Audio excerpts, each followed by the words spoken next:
You think you know vampires. Pale skin, fancy castles, afraid of the sun. Wrong. Meet the Upyr, the Ukrainian original that makes Dracula look like a bedtime story. He has two hearts. He walks in broad daylight, and he doesn't want a sip of your blood. He wants to drown in it.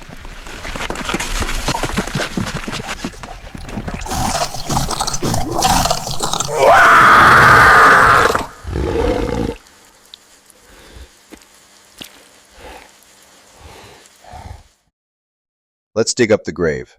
Welcome to Ukrainian Myths and Legends.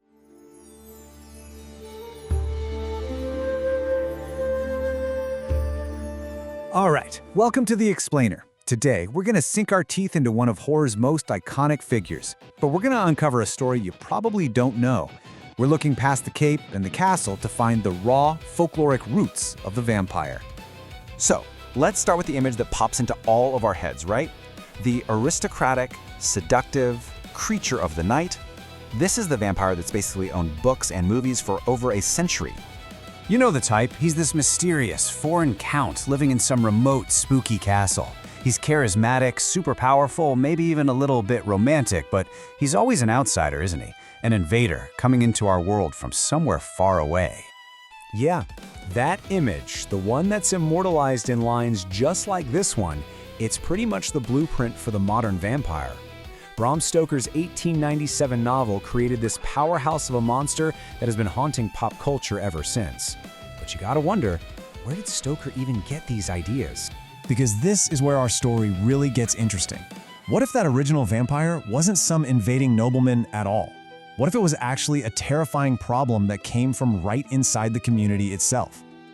To find out, we've got to go to the folklore of Eastern Europe. Specifically, we're going to the lands of Ukraine to meet the creature that really started it all, the Upyr.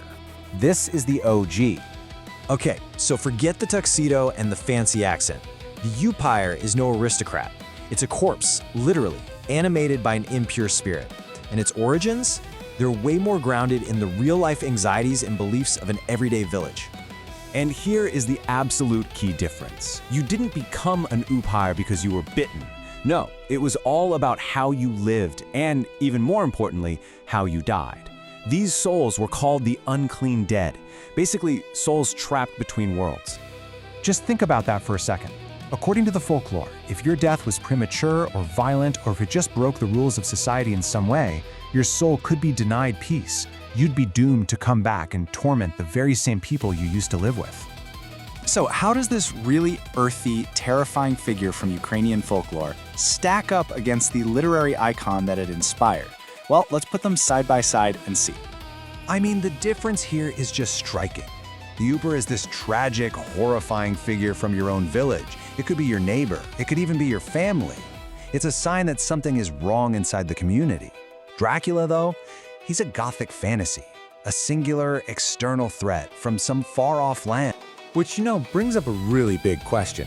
How in the world did the grotesque, homegrown horror of the Upyr get a makeover into the suave Count Dracula we all know and, well, love to fear today? As you can see, this transformation didn't happen overnight. It was a gradual process. Writers in Western Europe took this raw, really visceral stuff from folklore, and over time, they polished it up. They repackaged it for a new Victorian audience that was totally fascinated with Gothic romance and classy villains. And here's something wild. Bram Stoker never actually set foot in Eastern Europe, not once.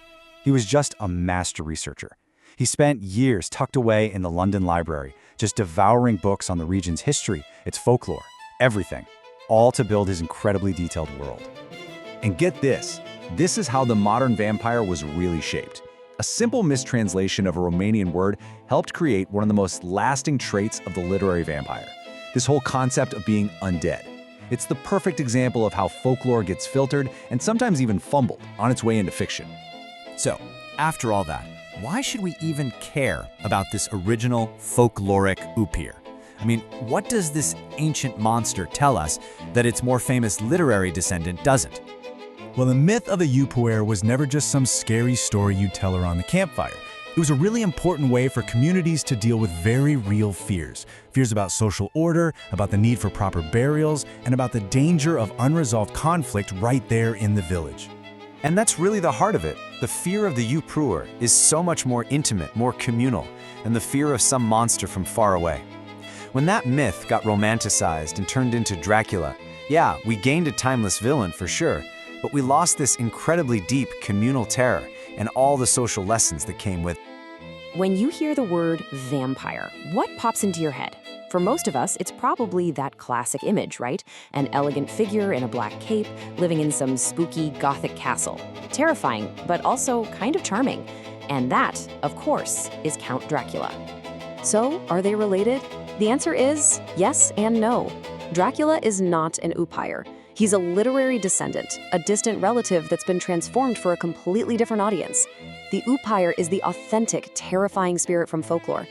Dracula is a Gothic fiction masterpiece inspired by that folklore, but he is a separate creation entirely. So, the crucial takeaway is this. The primal terror of the Upyr provided the raw material, the folkloric DNA, if you will. But Bram Stoker was like a brilliant alchemist. He took that raw material and transformed it through the filter of Gothic literature, Victorian anxieties, and his own creative genius into the immortal Count we know today. It really makes you wonder, doesn't it? If the familiar face of Dracula is hiding the ancient horror of the Upyr, what other original, terrifying figures are lurking just beneath the surface of the stories we think we know so well?